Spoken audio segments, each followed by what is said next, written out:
UK chief negotiator David Frost thrown down the gauntlet in advance of next week's crunch Brexit negotiations by insisting UK sovereignty over its laws, courts and fishing waters was not up for discussion, adding that he would not accept anything which compromises any of that.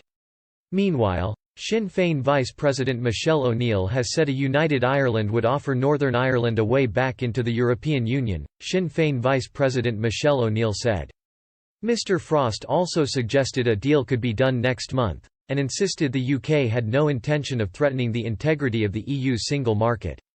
Tweeting in advance of next week's meeting with EU opposite number Michel Barnier, Mr Frost said, "Our assessment is that agreement can be reached in September and we will work to achieve this if we can.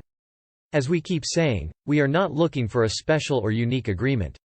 We want to deal with, at its core, an FTA like those the EU has agreed with other friendly countries, like Canada."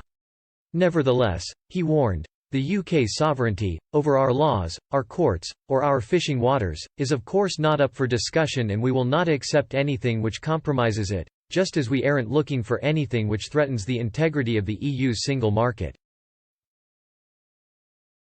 Speaking prior to Prime Minister Boris Johnson's visit to Northern Ireland today, Ms O'Neill, whose party is unequivocally committed to Irish unity, said planning needed to begin immediately, and claimed the UK government's reckless approach to Brexit meant more people were likely to vote for it. She said, "Now is the time to plan for unity and to start to put the facts on the table. Let people understand what does an all-Ireland health service look like, what does an all-Ireland education system look like. Large numbers of people in a border poll would vote for a united Ireland," Ms O'Neill said.